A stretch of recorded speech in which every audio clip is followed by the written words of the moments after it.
नमस्कार, सत्यहिंदी.com में आपका स्वागत है। एक नजर अब तक की सुर्खियों पर।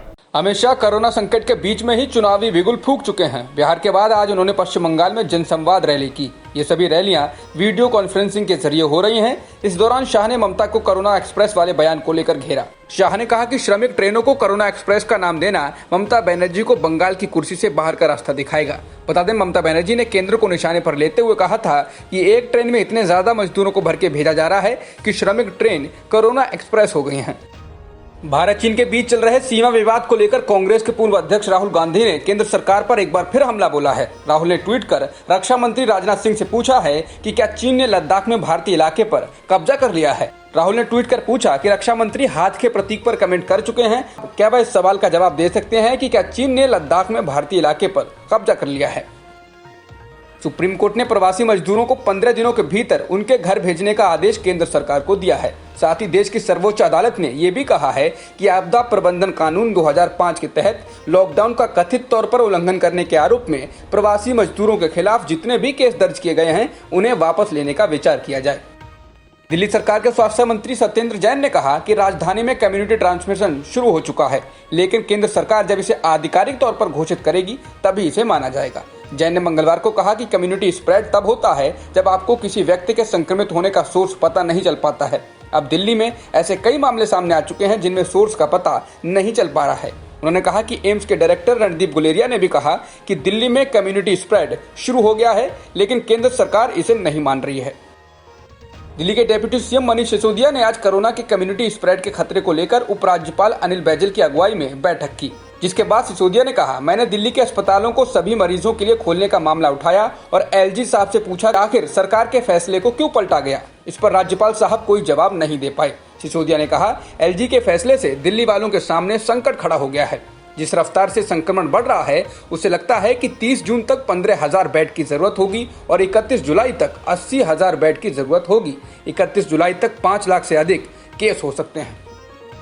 बीजेपी नेता ज्योतिरादित्य सिंधिया और उनकी मां माधवी राजे सिंधिया का कोरोना टेस्ट पॉजिटिव आया है। दोनों को दिल्ली के साकेत स्थित मैक्स अस्पताल में भर्ती कराया गया है। बताया गया है कि सिंधिया में तो कोरोना वायरस के लक्षण दिखाई दिए थे, लेकिन उनकी मां में कोरोना के लक्षण नहीं दिखाई दिए। सिंधिया बीते 4 दिनों से अस्पताल में भर्ती हैं। भारत में एक दिन में 9,987 नए मामले सामने आए हैं, जबकि 331 लोगों की मौत हुई है, जिससे देश में कुल संक्रमितों की संख्या 2,66,598 हो गई है, जिनमें से 1,29,917 सक्रिय मामले हैं और मरने वालों की संख्या 7,466 है। फिलहाल 1,29,215 लोग ठीक होकर घर जा चुके हैं।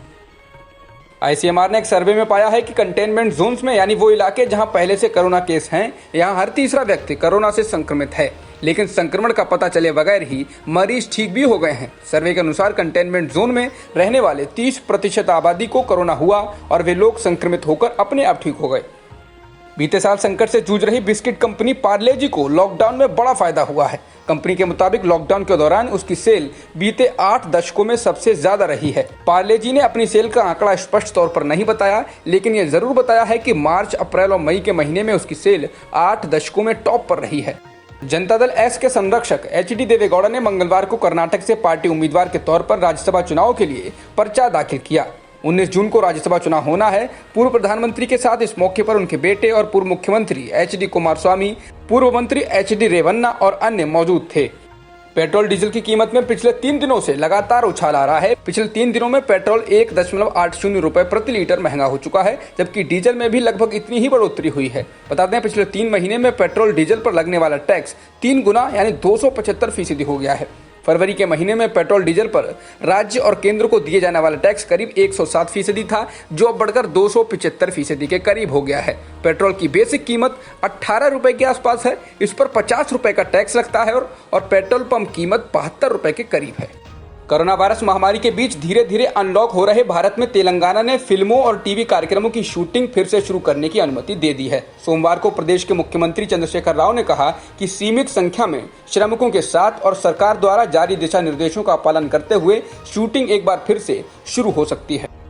WHO ने कोरोना महामारी को लेकर एक बार फिर चेताया है और कहा है ये और बदतर होती जा रही है। WHO के प्रमुख टेड्रोस एधनोम घेब्रेयेसस ने कहा, इस महामारी में 6 महीने से भी अधिक समय तक रहने के बाद भी अब तक कोई देश राहत की सांस नहीं ले पा रहा है।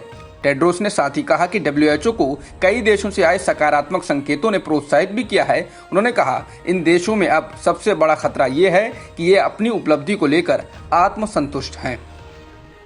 कोरोना वायरस संक्रमण के मामले दुनिया में 71 लाख को पार कर चुके हैं, जबकि इसकी वजह से 4 लाख से अधिक लोगों की मौत हो चुकी है। जॉन्स हॉपकिंस यूनिवर्सिटी के मुताबिक दुनिया में कोरोना संक्रमण के कुल मामले 71,21,126 हैं, जबकि मरने वालों का आंकड़ा 4,06,570 है। अमेरिका में बीते 24 घंटों में 450 लोगों की मौत हुई है। जॉन्स हॉपकिंस यूनिवर्सिटी के मुताबिक अमेरिका में कुल संक्रमितों की संख्या 19,60,897 है, जबकि मरने वालों का आंकड़ा 1,10,990 हो गया है। अमेरिका दुनिया में कोरोना से सबसे ज्यादा प्रभावित देश है। अब तक की खबरों में बस इतना ही। बाकी खबरों के लिए बने रहिए सत्यहिंदी.com के साथ।